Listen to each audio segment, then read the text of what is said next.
आज मनुष्य अनेक प्रश्नों से घिरा हुआ है।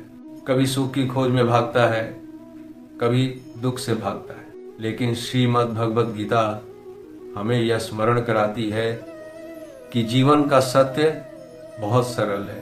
भगवान श्री कृष्ण कहते हैं, कर्मण्येवाधिकारस्ते मा फलेषु कदाचन, अर्थात मनुष्य का अधिकार केवल कर्म करने में है, फल पर नहीं।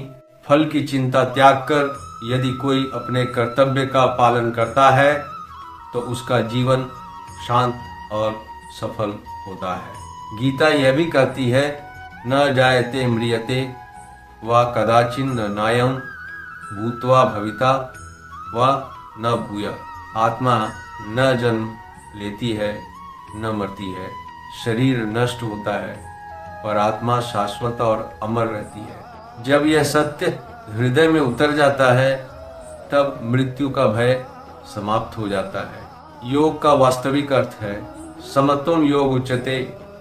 सुख और दुख, लाभ और हानि, जीत और हार, इन सब में जो समान भाव रखे वही योगी है।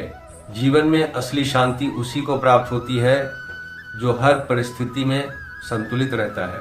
भक्ति का मार्ग भी गीता में स्पष्ट है। श्री कृष्ण कहते हैं, भक्तिया माम अभिजानाति यावान्यश्चास्मि तत्वतः। अर्थ है, भगवान को केवल भक्ति और समर्पण से ही जाना जा सकता है। सच्ची भक्ति पूजा और आडंबर में नहीं, बल्कि निष्ठा, ईमानदारी और करुणा में। गीता आत्मसंयम का महत्व भी समझाती है। उद्धरेदात्मनात्मानं नात्मानं वसादयेत्। मनुष्य को स्वयं अपने द्वारा ही ऊंचा उठना चाहिए।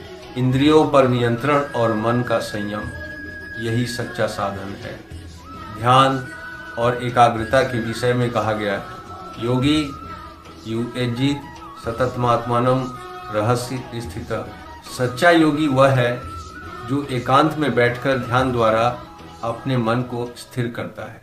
आज के युग में जब मन हर क्षण भटकता है तब ध्यान ही उसे स्थिर और शांत बनाता है। गीता का सार यही है, कर्म करो लेकिन फल की चिंता मत करो। समझो कि आत्मा अमर है, सुख और दुख में संतुलित रहो।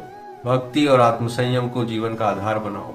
यही मार्ग मनुष्य को वास्तविक शांति, ज्ञान और मोक्ष की ओर ले जाता है। श्रीमद् भगवद गीता का यह शाश्वत उपदेश आज भी उतना ही प्रासंगिक है जितना कुरुक्षेत्र की भूमि पर था।